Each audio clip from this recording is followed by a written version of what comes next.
Hay varias definiciones para la palabra rescatar.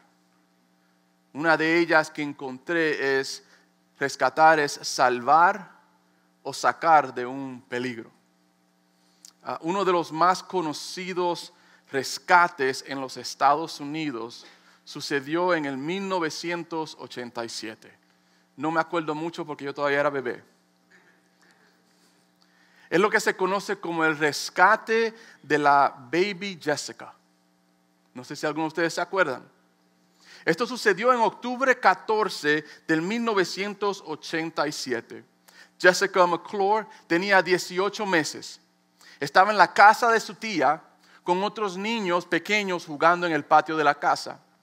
La historia dice, o el reportaje dice, de que varios de los niños removieron una piedra que había en el patio de la casa y debajo de la piedra había un pozo que estaba abandonado. Esta bebé de 18 meses jugando en esa área, si ustedes conocen la historia, cayó dentro de ese pozo. El tubo medía 8 pulgadas. Ella quedó atrapada 22 pies de profundidad en esa área. Esto vino a ser una gran historia. Todos los canales estaban allí, todos los reporteros estaban allí. En realidad, en estos días, todo el mundo a través del mundo entero veía a ver qué es lo que iba a suceder con Baby Jessica. Lo que hicieron para poder rescatarla a ella, al lado del pozo, excavaron un túnel de rescate. Fueron más profundo que ella y después hicieron otro túnel hacia donde estaba ella.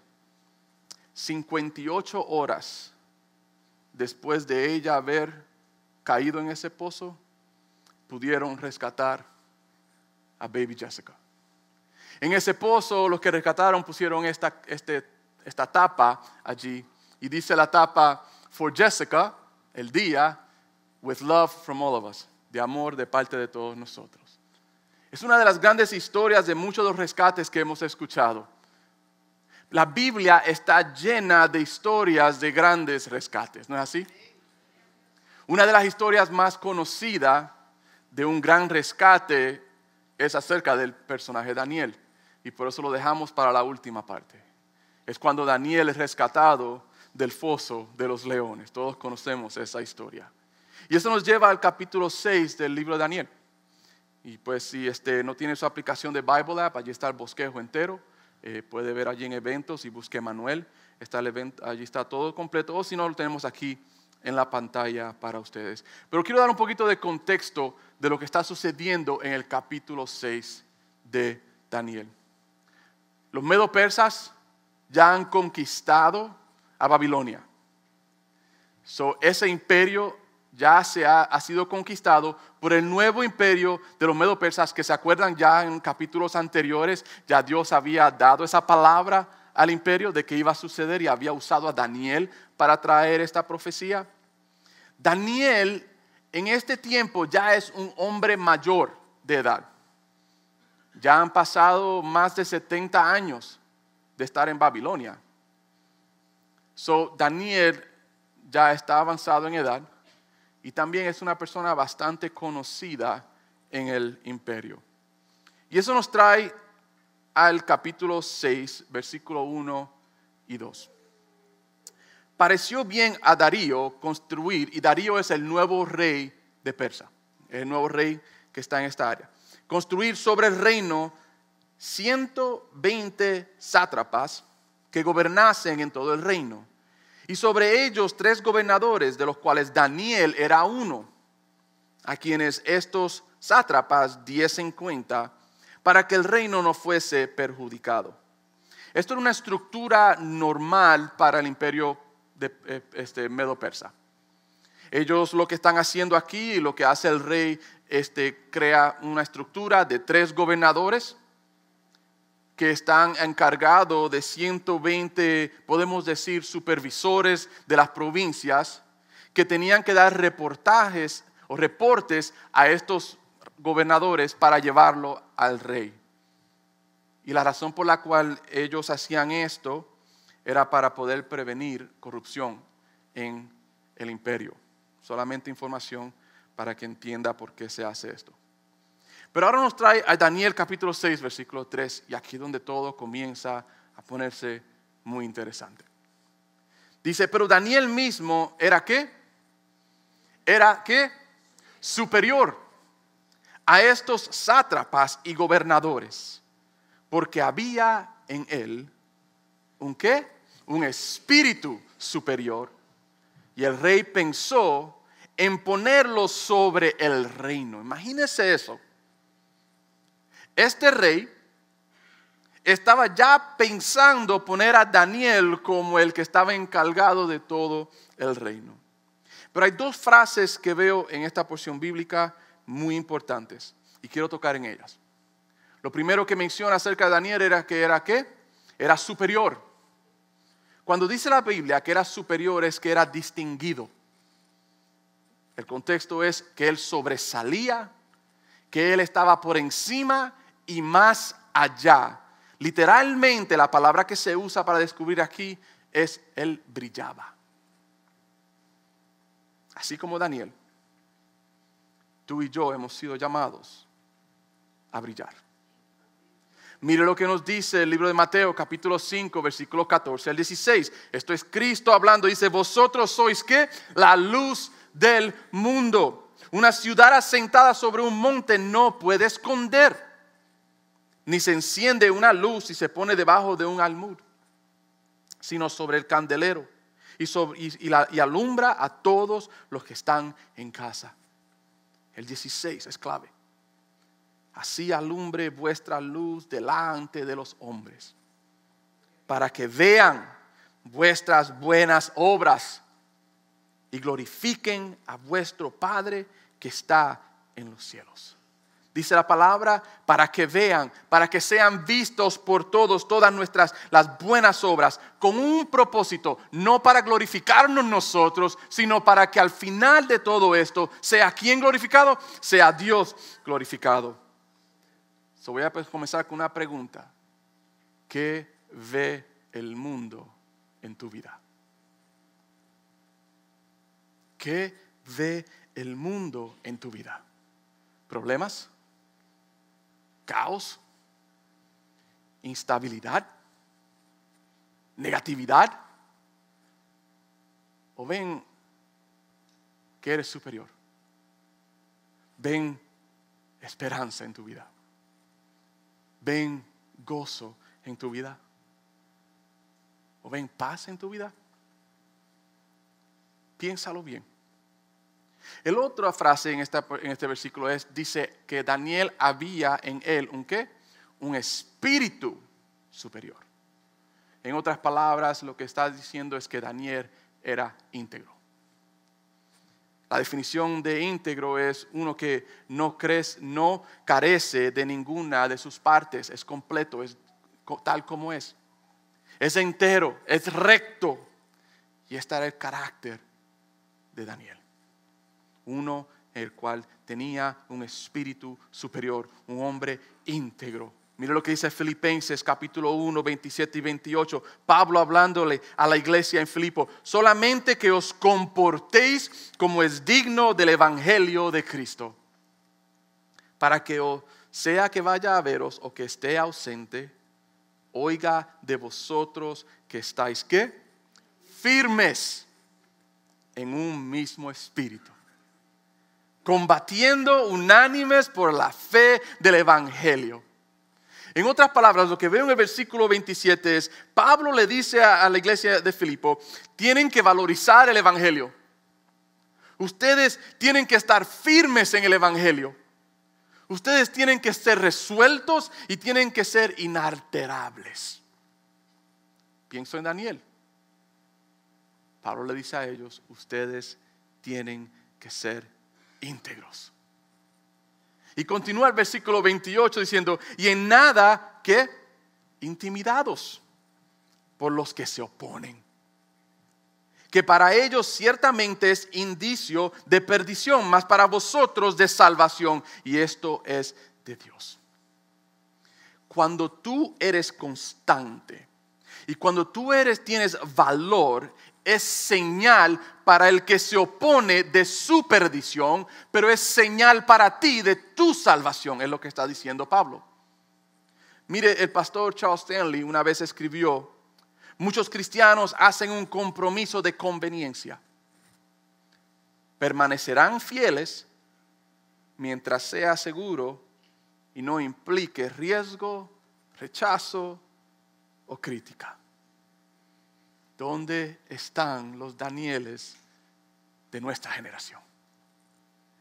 El versículo 4 del capítulo 6 continúa la historia. Entonces los gobernadores y los sátrapas buscaban ocasión para acusar a Daniel en lo relacionado al reino, mas no podían hallar ocasión alguna o falta, porque él era ¿qué? Él era fiel. Y ningún vicio ni falta fue hallado en él.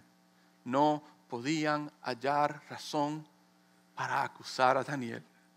Cero evidencia de corrupción en la vida de Daniel.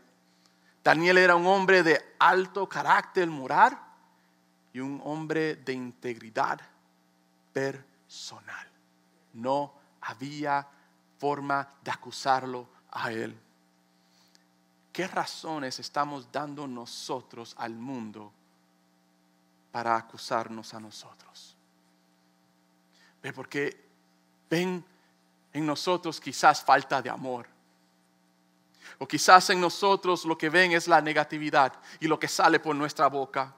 O quizás en nosotros lo que están viendo es mentiras y caos en nuestros hogares y cero credibilidad. Damos la oportunidad para que puedan acusarnos. Y es triste, porque esto es evidencia de un cristianismo falso.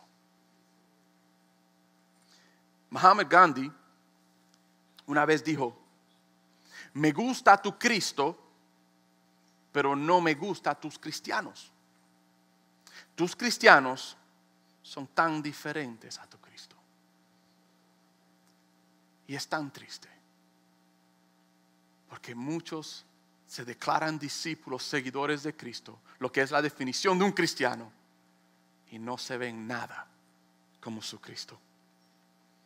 Daniel 5, versículo 5 dice: entonces dijeron ellos, aquellos hombres, no hallaremos contra este Daniel ocasión alguna para acusarle.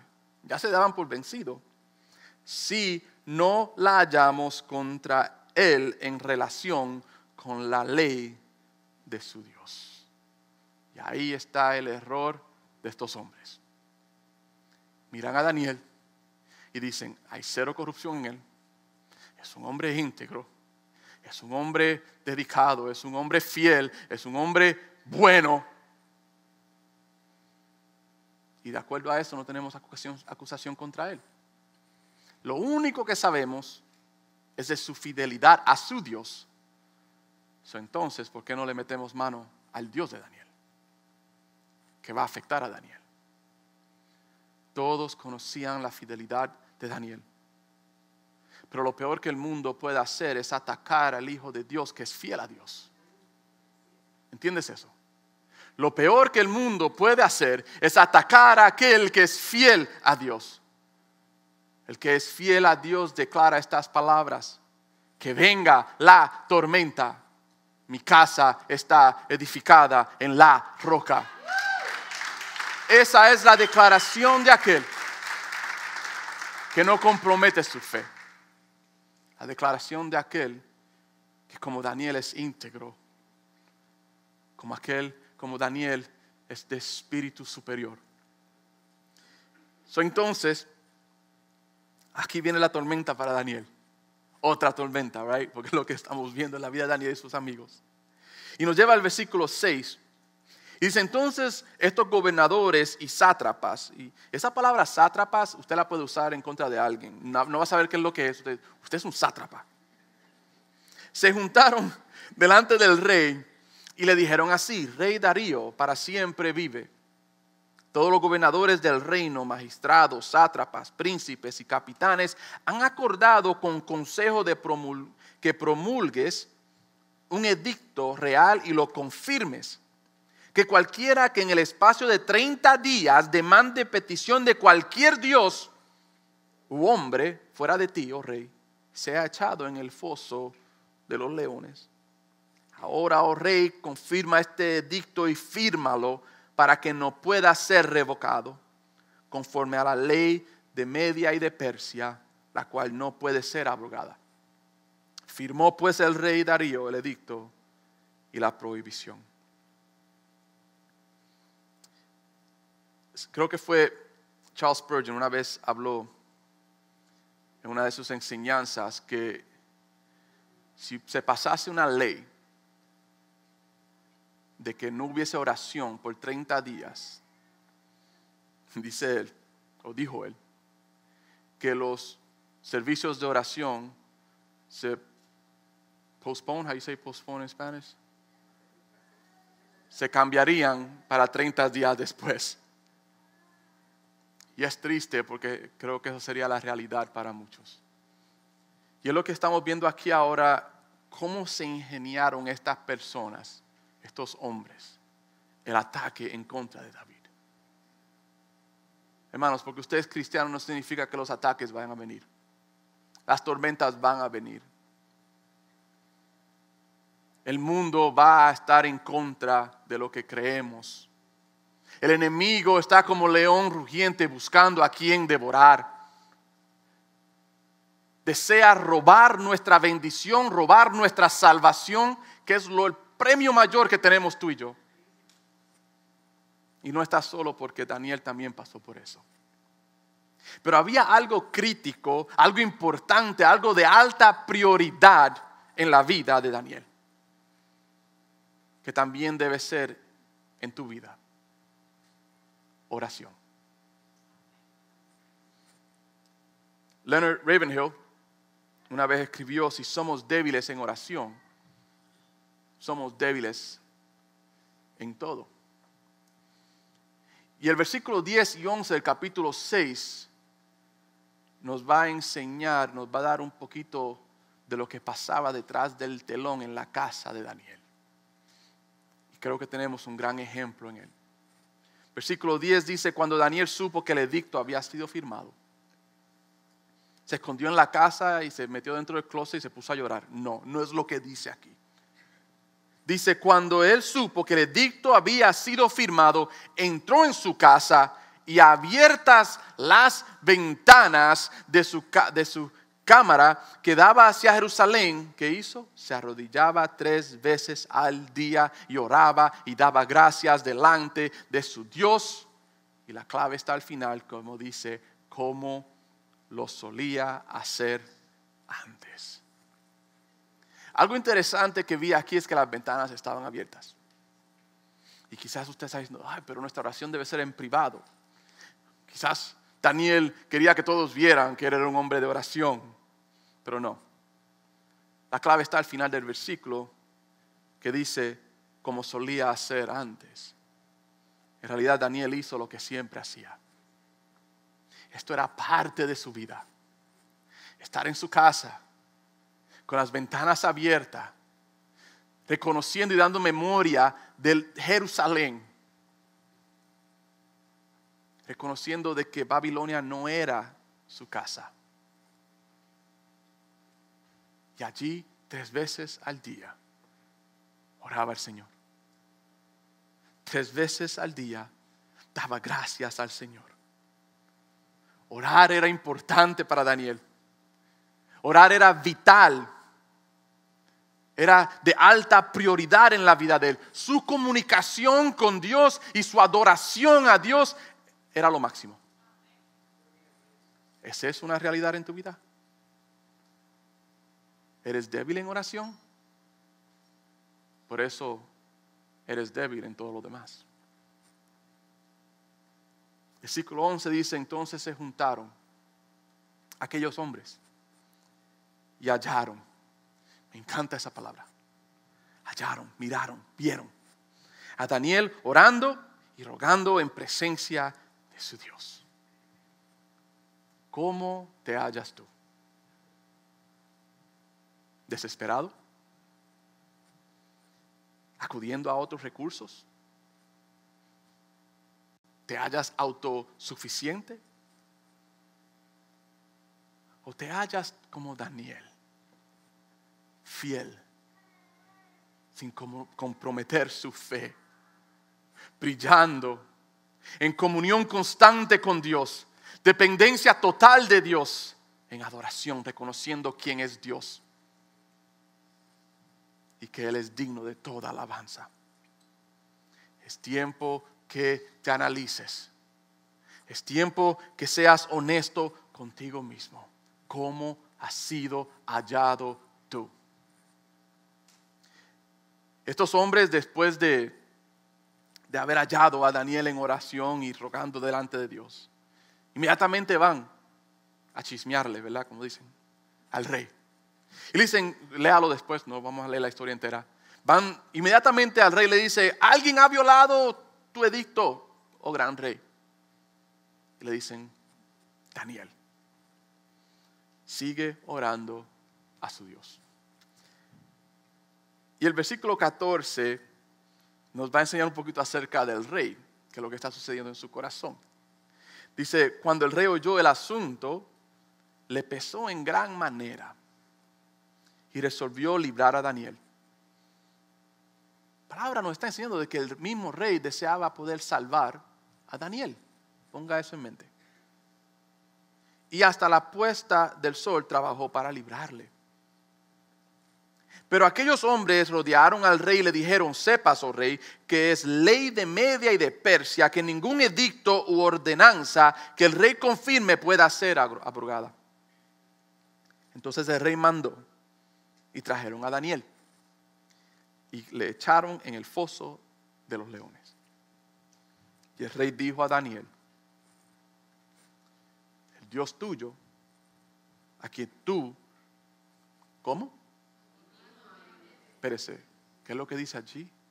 Continuamente sirves. Él te libre.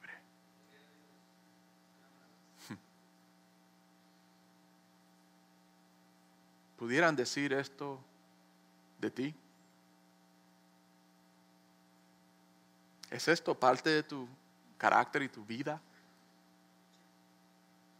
¿Sirves tú a Dios continuamente? O como Charles Stanley dijo, sirve solamente cuando conviene. Estas son preguntas serias, hermanos. Son preguntas que tenemos que considerar todos los días. El rey le dice a Daniel, el Dios tuyo, a quien tú continuamente sirves, Él te libre. Algo que veo aquí muy interesante, el mismo rey no pudo salvar a Daniel. El mundo no te puede salvar. El hombre no te puede salvar. El dinero no te puede salvar. Tu carrera no te puede salvar. Tu estatus social no te puede salvar. Y lo triste es que nos preocupamos más por ser salvos de nuestras deudas, o ser salvos de nuestra salud, ser salvos de nuestros divorcios, ser salvos de nuestra inmigración, más de ser salvos de una muerte eterna. Ninguna de estas cosas pueden salvarte. No pueden salvarte del foso del pecado. Y el foso del pecado te condena. El pecado te separa de Dios. El pecado es muerte. Pero mire lo que Pablo dice a la iglesia en Roma, y dice en el Romanos 10:13, porque todo aquel que invocare el nombre del Señor será salvo. Pedro, en el libro de Hechos, delante del concilio, capítulo 4, versículo 12, dice, y en ningún otro hay salvación, porque no hay otro nombre bajo el cielo dado a los hombres en que podamos ser salvos. El punto es este, hermanos. Cristo, solo Cristo salva. Solo Cristo salva. Pastor D.L. Moody escribió, la gracia de Dios tiene poder para salvar a todos los hombres. Y si el hombre no es salvo, es porque él ha deseado recibir salvación de algún otro modo que no es de Dios. El rey no puede salvarte del foso del pecado. El mundo, el dinero, tu carrera, el hombre, solamente va a traer algo temporario a tu vida. Pero solamente la sangre de Cristo nos limpia de todo pecado una vez y para siempre. Ya como el pastor D.L. Moody dice, una verdad muy cierta, que deseemos ser salvos a la forma de Dios. Cogen a Daniel y lo tiran en el foso. A este hombre mayor de edad lo tiran en un foso lleno de leones. No de gatitos, de leones. La Biblia en la historia es interesante porque en los próximos versículos relata cómo el rey esa noche no podía dormir. Dice, no podía dormir, estaba bien turbado. Y la próxima mañana el rey va al foso y llama el nombre de Daniel, con la esperanza de lo que él había dicho, el Dios tuyo te libre, se haga una realidad. ¿Usted ve qué impacto tiene eso en tu vida, en la vida de otros? Usted no tiene que ser un evangelista para poder llevar el evangelio, hermanos. No tiene que ir a enseñar delante de 1000 personas para que personas sean impactadas por el evangelio. Tu vida es suficiente. Con lo que Cristo ha hecho en tu vida, que otros vean que tú sirves a Dios continuamente, entonces van a venir al foso y van a decir, Juan. Y yo, yeah, I'm here. ¿Cómo? What? ¿Cómo puede ser? ¿Cómo puede ser, Daniel, que tú todavía estés vivo?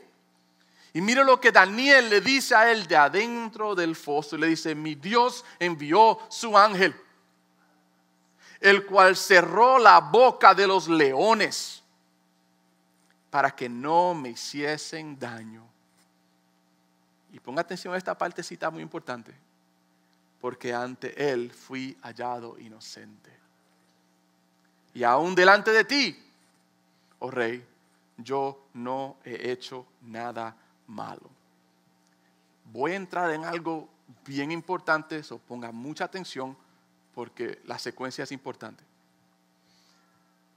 Cuando Daniel le dice al rey, porque ante él fui hallado inocente, es una frase muy importante, porque nos da una verdad bíblica muy crítica que tenemos que nosotros entender. El inocente es rescatado. ¿Ok? El inocente es rescatado. Pero tengo que explicarle esto.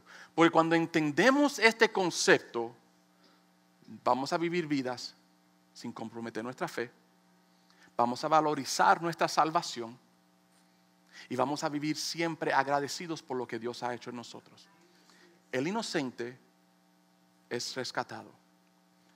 Romanos 3:10 nos enseña algo importante cuando dice, como está escrito, no hay justo ni aun uno.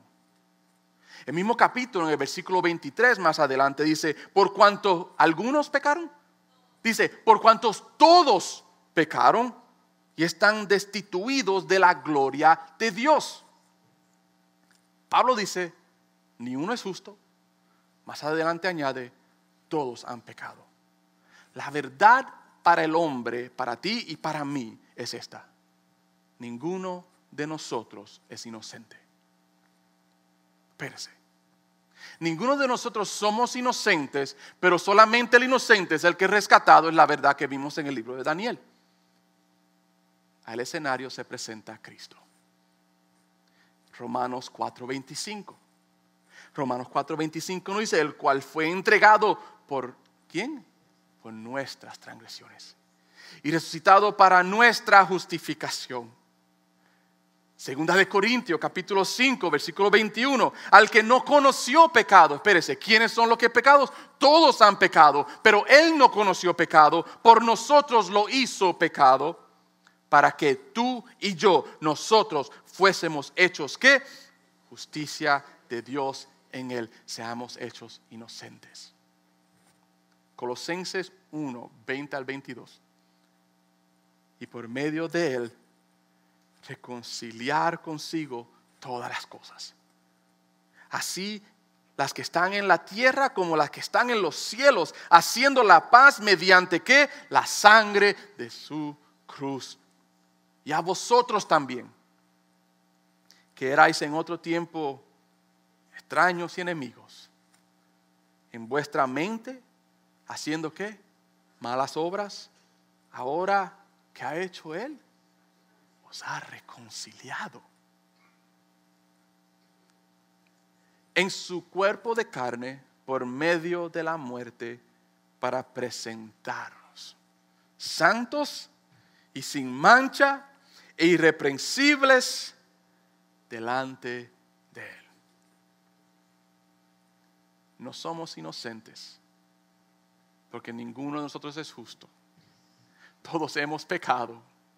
Éramos enemigos de Dios, dice la palabra. Pero se presenta el Salvador y el Redentor al escenario y dice: yo tomo su lugar. Yo tomo su lugar. Yo pago el precio por su pecado. Mi inocencia cubrirá la transgresión de ellos. Mire lo que dice Billy Graham, o dijo Billy Graham. Dios emprendió en la operación de rescate más dramática en la historia cósmica. Él determinó salvar a la raza humana de su autodestrucción. Y envió a su Hijo Jesucristo para salvarlos y redimirlos. La obra de la redención del hombre se logró en la cruz. Somos rescatados no por nuestra inocencia. Somos rescatados por la inocencia de nuestro Salvador, Cristo Jesús. Eso es crítico. Porque cuando yo entiendo ese concepto y esa verdad bíblica, valorizo mi salvación. Porque yo no soy digno. Porque yo no soy justo. Porque yo soy un pecador. Porque yo soy enemigo de Dios. Pero es a través de Cristo Jesús que ahora vengo a ser hijo coheredero con Él. Y puedo clamar: Abba, Padre. Vivo una vida sin comprometer mi fe, porque sé en quién estoy edificado ahora. Y en todos los días vivo agradeciéndole, adorando a mi Dios, porque reconozco quién Él es y qué es lo que ha hecho en mi vida.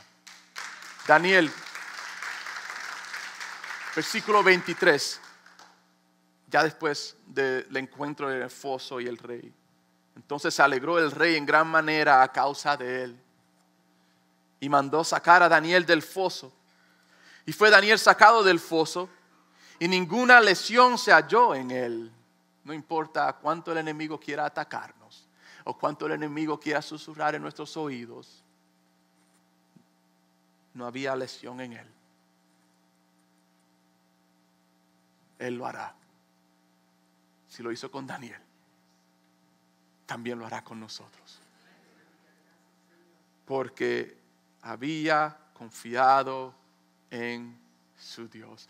Y yo creo que esta frase nos da un enfoque entero de lo que ha sido el libro de Daniel en estas últimas 7 semanas. Porque había confiado en su Dios. Daniel le creyó a Dios. Daniel dependió de Dios. Daniel buscó a Dios. Daniel nunca comprometió su fe. ¿Dónde están los Danieles de esta generación? Horatius Bonar, conocido por los himnos que escribió en los 1800, escribió un himno titulado Tu camino, Señor, no el mío. Es un himno clásico. Y quiero leerle solamente las primeras frases de este himno. Tu camino, Señor, no el mío. Por oscuro que éste sea, guíame con tu propia mano y elige el camino para mí. Y cuando leí esto, yo pensé en Daniel.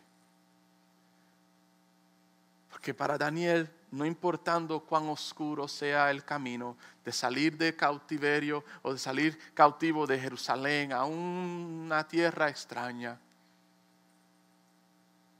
en todos estos momentos de oscuridad, momentos difíciles, se dejó ser guiado por Dios en todas sus decisiones. ¿Qué ejemplo tenemos en Daniel? Que podamos nosotros en este día declarar estas palabras. Elige tú mi camino. 7 semanas en Daniel. Wow, right? 7 semanas donde Dios ha hablado personalmente, puedo declararlo, en mi corazón y en mi vida. He sido más que edificado a través de esta enseñanza. Y gracias le doy al Señor por eso. El mensaje principal de esta serie ha sido vivir sin comprometer nuestra fe. ¿Habrá cambios en tu vida después de esto? ¿Habrá un deseo de acercarte más al Señor? Quizás lo que falta en tu vida es simplemente más oración.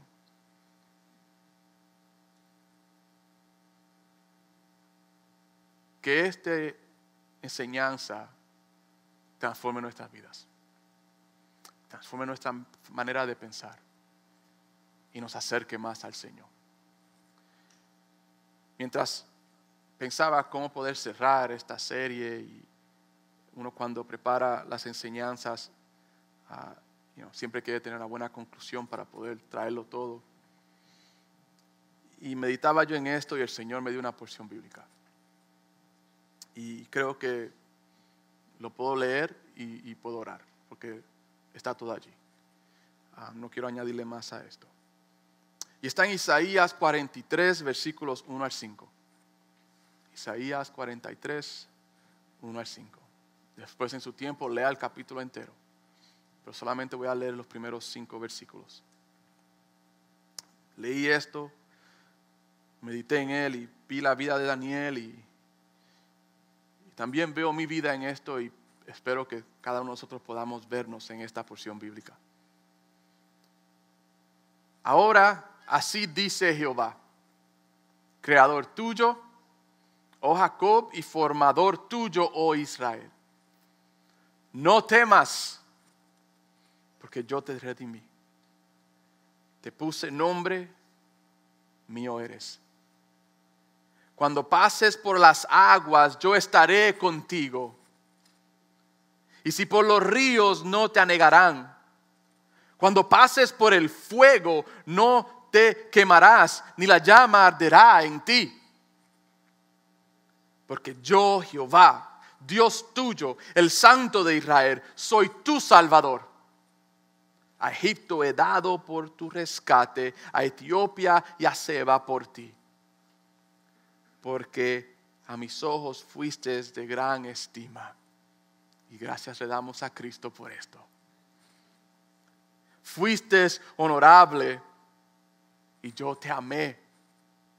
Daré pues hombres por ti y naciones por tu vida. Y el 5. No temas, porque yo estoy contigo. Del oriente traeré tu generación y del occidente te recogeré. ¿Qué palabra? Es tiempo, hermanos, que vivamos vidas comprometidas con el Señor.